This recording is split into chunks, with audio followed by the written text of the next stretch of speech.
Case کی طرح اٹھایا ہوتا اور اس کے ساتھ ایک تار لگی ہوتی تھی اور اس سے سنتا. تو کہیں ایئرپورٹ پہ یا اسٹیشن پہ آپ دیکھتے تھے نا کسی کے پاس موبائل ہے اتنا بڑا سا, تو لوگ کہتے ہوئے موبائل والا جا رہا ہے, کوئی نہ کوئی ایک ہوتا تھا جس کے پاس موبائل.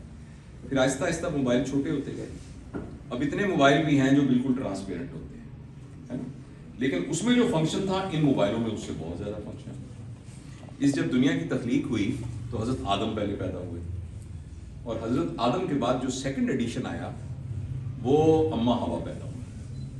جس طرح وہ بڑا موبائل شروع میں ذرا بڑا ہوتا ہے, موٹا تگڑا سا ہوتا ہے, لیکن جو بعد والا موبائل ہوتا ہے وہ ہوتا نازک ہے مگر اس میں فنکشن زیادہ ہوتے ہیں. تو اسی طریقے سے عورت چونکہ ایک سٹیپ مرد کے بعد پیدا ہوئی ہے نا, تو وہ نازک زیادہ ہے مگر فنکشن اس کے اندر زیادہ ہے. آپ میری بات سمجھ رہے ہیں؟ اور ایسی باتیں جو اللہ تعالیٰ نے عورت کو دی ہیں مرد کبھی سوچ بھی نہیں سکتا. جتنی برداشت, جتنا صبر, جتنی ہمت, جتنی اکاموڈیشن, جتنی قربانی اللہ تعالیٰ نے عورت کی فطرت میں رکھی ہے وہ کسی اور کے مرد اس کے مقابلے میں بالکل نہیں رکھی. میں اپنی ذاتی زندگی میں ان تمام عورتوں کو دیکھوں جو میری زندگی میں آئی, یعنی میری ماں, یعنی میری بہن, یعنی میری بیوی, یعنی میری بیٹی, یعنی میری بہویں, تو ان کے کمپیریبل جو مرد تھے ان عورتوں سے زیادہ تسکین, زیادہ مدد, زیادہ سکون ملا بنسبت مردوں کے.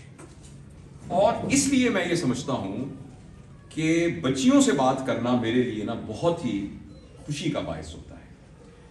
نبی پاک صلی اللہ علیہ وسلم کے اس دنیا میں آنے سے پہلے تک اور جو بعد میں بھی بہت عرصہ جاری رکھا, سم ہاؤ انسانیت کے ذہن میں یہ آیا کہ عورت مرد کی نسبت انفیریئر ہے. سقراط نے بھی یہ کہا کہ عورت کے منہ میں 28 دانت ہوتے ہیں, مرد کے منہ میں 32 دانت ہوتے ہیں. سقراط کی 2 بیویاں تھیں, تو کبھی اس کا دل نہیں چاہا کہ مسز سینئر سقراط یا مسز جونیئر سقراط کا منہ کھلوا کے گن لے کہ تمہارے کتنے دانت ہیں.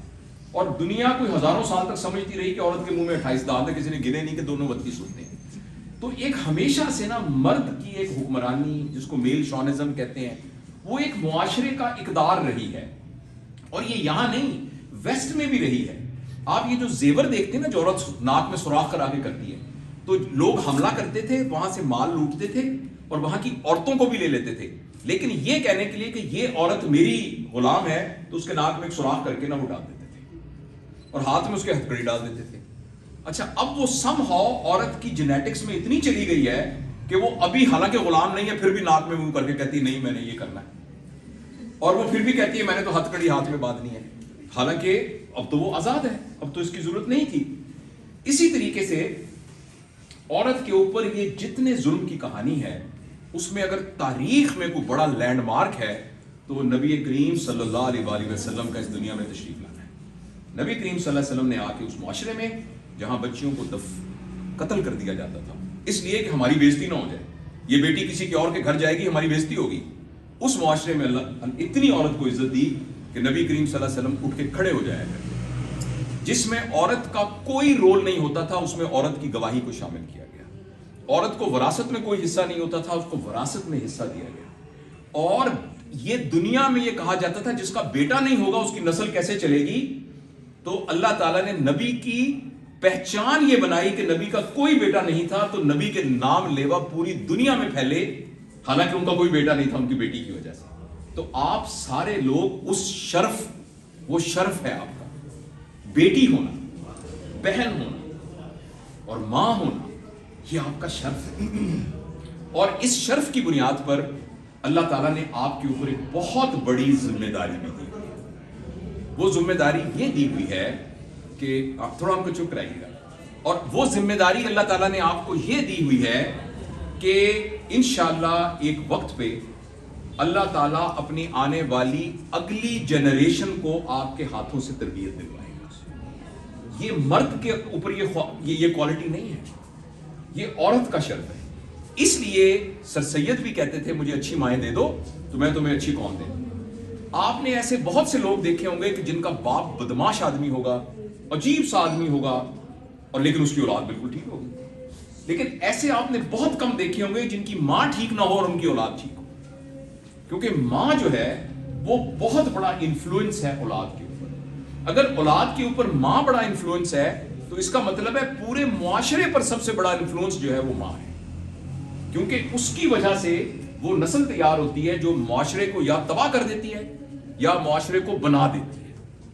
اور اس بات کا یہ وقت ہے آپ کو سوچنے کا کہ آپ کی زندگی کسی مقصد کے لیے ہے. اور جب ہم کسی بچے کے والدین سے بات کرتے ہیں تو وہ کہتے ہیں ہاں ہمارے بچے کی زندگی کسی مقصد کے لیے ہے, اور وہ مقصد یہ ہے کہ وہ ڈاکٹر بنے, وہ مقصد یہ ہے وہ انجینئر بنے, وہ مقصد یہ ہے کہ وہ لائر بنے. میں آپ کو اس مختصر وقت میں اس غلط فہمی کو آپ کے دماغ سے نکالنا چاہتا ہوں. آپ کی زندگی کا مقصد ڈاکٹر بننا نہیں ہے, آپ کی زندگی کا مقصد انجینئر بننا نہیں ہے, آپ کی زندگی کا مقصد لائر بننا, میری اور آپ کی زندگی کا مقصد لائر بننا نہیں ہے. اس کا قطعاً یہ مطلب نہیں ہے کہ آپ ڈاکٹر نہ بنے یا لائر نہ بنے, مگر یہ آپ کا مقصد نہیں ہے. روٹی کھانا ہمارا مقصد نہیں ہے. اس کا یہ مطلب نہیں کہ ہم اس دنیا میں روٹی کھانے کے لیے پیدا نہیں ہوئے, لیکن اس کا یہ مطلب نہیں کہ ہم روٹی نہیں کھائیں گے, مگر روٹی کھا کے کرنا کیا ہے. وردی پہننا فوج کے سپاہی کا مقصد نہیں ہے, لیکن اس کا یہ مطلب نہیں کہ وہ وردی نہیں پہنے گا, مگر وردی پہن کے کرنا کیا ہے اصل وہ کام ہے. تو چاہے ڈاکٹر بنے, چاہے انجینئر بنے, چاہے لائر بنے, چاہے آپ کوئی کپڑوں کی دکان کھول لیں یا کچھ بھی کام کریں, اس کے بعد کرنا کیا ہے یہ ہماری زندگی کا مقصد ہے. اس کو اسی ایج میں آپ کو سمجھنا ہوگا. جو ہماری خواتین کے رول ماڈل ہیں, حضرت عائشہ, حضرت فاطمہ, حضرت خدیجہ, حضرت اسما, انہوں نے اسی ایج میں اس مقصد کو سمجھا تھا. ہمارے وہ رول ماڈل ہیں. اور آپ نے اور میں نے, میرے اور آپ میں ایک بہت بنیادی فرق ہے, اور وہ فرق یہ ہے کہ میرے پاس اتنا وقت نہیں ہے جتنا آپ کے پاس ہے. میری عمر 62 سال ہے, میرے پاس اتنا وقت نہیں ہے. میں اپنی زندگی کا بیشتر وقت گزار چکا ہوں, لیکن آپ کے پاس وقت موجود ہے. آپ اس بات کو سوچ سکتے ہو کہ آنے والی زندگی کے اندر آپ نے اپنے لیے کیا پلان کرنا ہے. تو میری آپ سے یہ بیٹا گزارش ہے کہ آپ اپنے آپ کو ایک میچور ایڈلٹ سمجھتے ہوئے اس بات کا فیصلہ کرو کہ آپ نے جو زندگی آئندہ گزارنی ہے, اور پھر آپ کے ذریعے سے آنے والی نسلوں نے جو زندگی گزارنی ہے, وہ سارے کے سارے کسی بڑے مقصد کے لیے زندگی گزاریں گے. یہ مقصد کہ ہمارا کچا مکان ہے پکا مکان بن جائے, ضرور بنائیے, لیکن زندگی کا یہ پرپز نہیں ہے. آپ کے گھر میں سائیکل ہے, گاڑی آ جائے, ضرور آئے, لیکن یہ زندگی کا مقصد نہیں ہے. زندگی کا مقصد کوئی ایسا کام کرنا ہے جو لارجر دین لائف ہو, کوئی ایسا کام کرنا ہے جس کے بینیفیشری آپ کے علاوہ باقی بنی و نوع انسان کے سارے لوگ بھی ہوں. یہ کام آپ نے کرنا ہے. اس کے لیے ڈاکٹر بننا, انجینئر بننا شرط نہیں ہے. ڈاکٹر بن کے بھی کر سکتے ہیں, نہ بن کے بھی کر سکتے ہیں.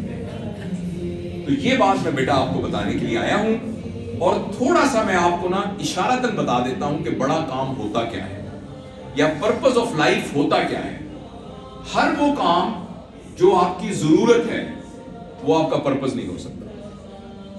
یعنی گھر بنانا آپ کی ضرورت ہے, گاڑی لینا آپ کی ضرورت ہے, اچھے کپڑے پہننا آپ کی ضرورت ہے, مگر یہ آپ کا پرپز نہیں ہے. اور دوسرا وہ کام جو آپ کے دنیا سے فوت ہوتے ختم ہو جائے, یہ بھی آپ کا پرپز نہیں ہے. فرض کریں آپ کے پاس ایک برانڈڈ گھڑی ہے, تو گھڑی کی اہمیت ختم ہو جائے گی جب ہم قبر میں چلے جائیں گے.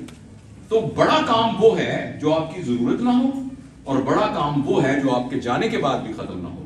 تو آپ سارے اپنے لیے فیصلہ کریں کہ میں نے کیا بڑا کام کرنا ہے. اور جو ٹیک ہوم میسج ہے, آئندہ ہماری امت کی نئی نسل کو تیار کرنے کے لیے ہماری ماؤں کو, ہماری بیٹیوں اور بہنوں کو یہ سمجھنا پڑے گا کہ ویلیو کن چیزوں کی ہے اور کن چیزوں کی ویلیو نہیں ہے. ایمانداری کی, دیانتداری کی, سچا ہونے کی, باکردار ہونے کی ویلیو ہے. پیسہ ضرورت ہے.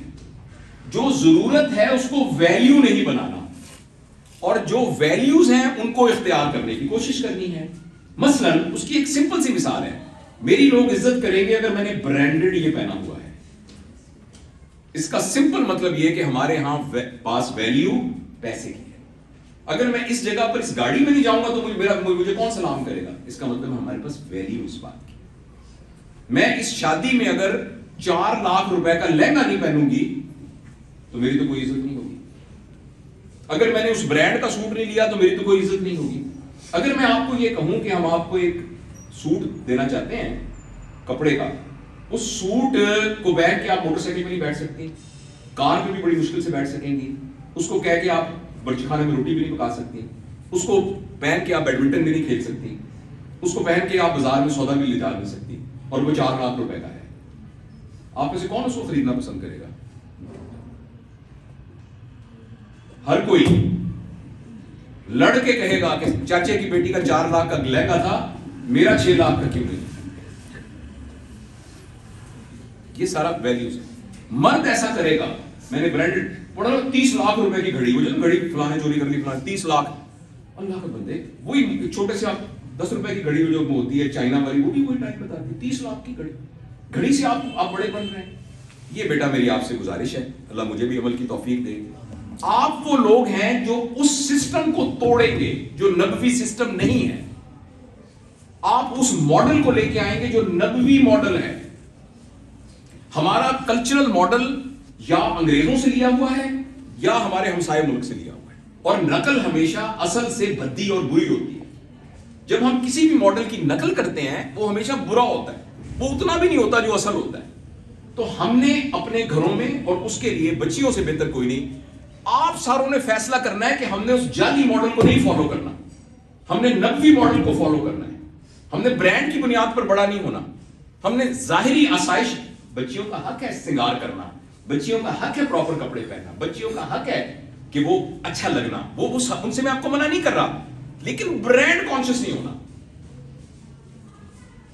ابو کو کہنا میں نے نہیں پہننا 6 لاکھ روپے کا لہنگا, میں کیوں پہنوں؟ وہ 6 لاکھ روپے, 6 لاکھ کے اندر جو ہے ریڈ فاؤنڈیشن کے 2000 یتیم بچوں کی پرورش ہو سکتی ہے, 8 اور لڑکیوں کی شادی ہو سکتی ہے, 4 بے روزگار لوگوں کا روزگار شروع ہو سکتا ہے. اور ایک ایسا کپڑا جس کو بعد میں کاٹ کے ہم نے تکیے بنا لینے ہیں, 6 کروڑ کا میں دعویٰ کیوں پہنوں گی؟ مجھے نہیں چاہیے اس طرح کا فضول زیور. اس کے ذریعے سے میں یہ بڑا کام کروں گی, میں ایک پروجیکٹ کے اندر پیسے لگاؤں گی. تو یہ بیٹا میں ایک مختصر وقت میں آپ کو جو باتیں کی ہیں اس کا خلاصہ یہ پیش کرنا چاہتا ہوں کہ ہماری زندگی گزارنے کا ماڈل صرف اپنے فرد کے گرد ریوالو کر رہا ہے, اور جس کی وجہ سے ہمارے معاشرہ نیچے سے نیچے جا رہا ہے. ہم میں سے انڈیویجولی ہر کوئی ترقی کر رہا ہے, لیکن معاشرے پر اس کا امپیکٹ نہیں پڑ رہا. اس کا امپیکٹ ڈالنے میں میری عمر کے لوگوں سے غلطیاں ہوئی ہیں. اس وقت اگر معاشرہ خراب ہے تو جو معاشرے کے چلانے والے ہیں ان کے والدین اور ان کے ٹیچرز نے ان کی اچھی تربیت نہیں کی. آپ ان غلطیوں کو نہ دہرانا, اور آپ یہ بات یاد رکھنا کہ آپ ایک بڑے کام کے لیے پیدا ہوئے. بڑے کام کے لیے کام ویلیوز بڑی ہوتی ہیں, ظاہر کی چیزیں بڑی نہیں ہوتی. اپنے ذہن سے بڑے ہونے کے لیے ظاہر کی چیزوں کو ذہن سے نکالنا ہے, اور وہ چیزیں جو انسان کے کردار کو بناتی ہیں ان کو حاصل کرنے کی کوشش کرنی ہے.